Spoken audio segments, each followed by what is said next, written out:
Bonjour et bienvenue dans Aimez-vous, le podcast du Centre hospitalier du Mans.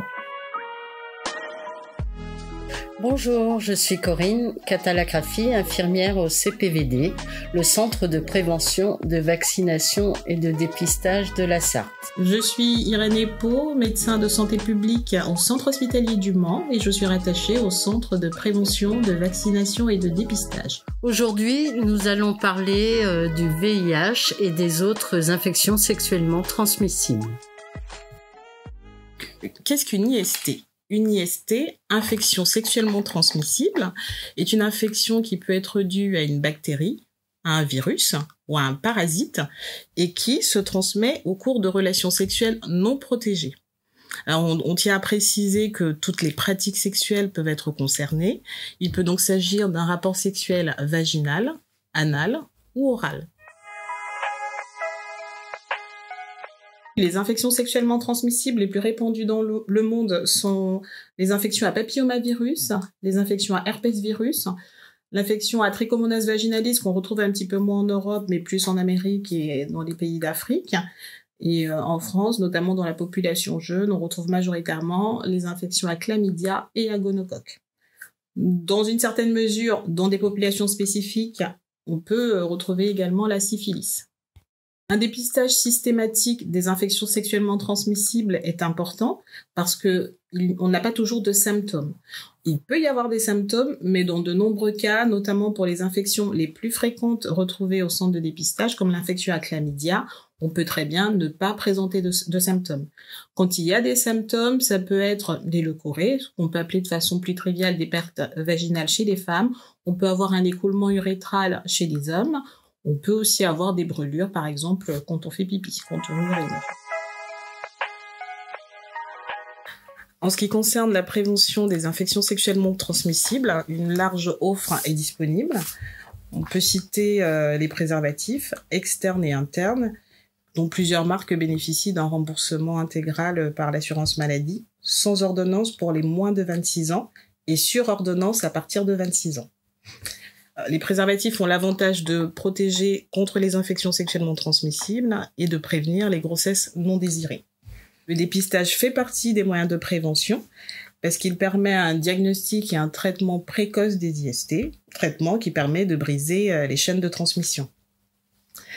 En ce qui concerne plus spécifiquement le VIH, il y a le traitement post-exposition au VIH qui consiste à proposer un traitement antirétroviral aux personnes ayant eu un risque significatif d'exposition au VIH. Ce traitement doit être initié le plus rapidement possible et dans un délai maximal de 48 heures suivant l'exposition pour limiter les risques de contamination. Nous avons également la PrEP, prophylaxie pré-exposition au VIH, qui est l'utilisation à titre préventif de médicaments antirétroviraux chez une personne non infectée par le VIH et qui présente des facteurs d'exposition.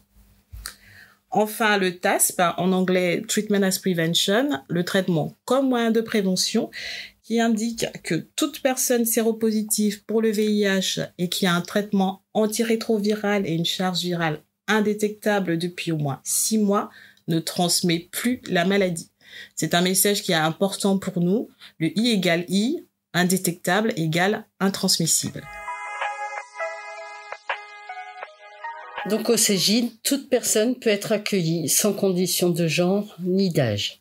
La condition pour un mineur est d'être accompagné par un majeur de son choix ou avoir un courrier, voire une attestation signée par leurs parents. Il est important de préciser que le dépistage est gratuit et peut être anonyme à la demande du consultant. Quand peut se faire ce dépistage ? Il peut se faire à tout moment de la vie et pour différents motifs. À titre d'exemple, lors de prise de risque, alors qu'est-ce qu'on appelle une prise de risque ? C'est un rapport sexuel non protégé avec un partenaire dont on ne connaît pas le statut pour le VIH et les autres IST. Donc la consultation de dépistage se fait en 2 temps, avec en premier une consultation médicale qui est suivie d'une consultation infirmière. Donc la consultation médicale consiste en une évaluation des risques liés à la sexualité. Elle aboutit après échange avec l'usager à la prescription d'examens qui sont adaptés à ces pratiques. Ces examens peuvent comprendre une prise de sang, ou un autoprélèvement. Au cours de cette consultation, le médecin vérifie également les carnets de vaccination et propose leur mise à jour si besoin, en mettant l'accent sur les vaccins spécifiques à la santé sexuelle. Il s'agit des vaccins contre l'hépatite A, l'hépatite B, le papillomavirus et plus récemment le Mpox. À chaque étape, l'écoute et l'échange sont présents. Ainsi, nous pouvons adapter à chaque consultant le dépistage, l'information, les conseils et l'éventuelle orientation. En plus du Cégine, le dépistage peut être réalisé également dans d'autres sites. Premier en laboratoire de biologie médicale, sur prescription du médecin généraliste ou spécialiste, ou encore d'une sage-femme. Au laboratoire, ça peut être aussi en demandant mon test IST, qui depuis le 1er septembre 2024 offre la possibilité pour les moins de 26 ans de demander sans rendez-vous, sans ordonnance, le dépistage de 4 infections sexuellement transmissibles en plus du VIH. Ce test est pris en charge à 100% par l'assurance maladie. Ensuite, on peut aller auprès d'associations accréditées qui peuvent procéder à des tests rapides d'orientation diagnostique qu'on appelle également TROD, et en dernier lieu auprès des pharmacies en achetant du coup des autotests. Le VIH est le virus de l'immunodéficience humaine qui peut donc infecter l'homme. Il est transmissible par voie sanguine, par voie sexuelle et exceptionnellement de la mère à l'enfant. C'est une transmission qui est devenue marginale dans les pays développés où les traitements sont proposés. C'est une infection qui affaiblit le système immunitaire et qui, en l'absence de traitement, est responsable du sida, syndrome de l'immunodéficience acquise. La prévention, le dépistage et la prise en charge du VIH restent une préoccupation mondiale. Et dans ce sens, l'accent est porté chaque année sur la période autour du 1er décembre, qui est la journée internationale de lutte contre le VIH-Sida.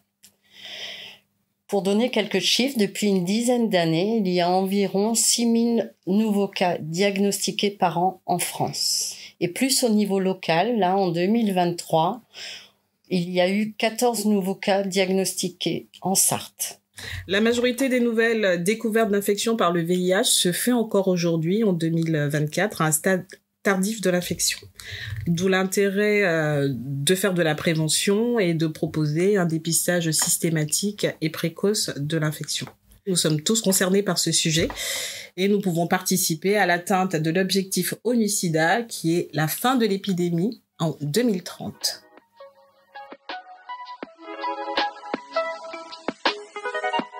Vous venez d'écouter Aimez-vous, le podcast du Centre hospitalier du Mans.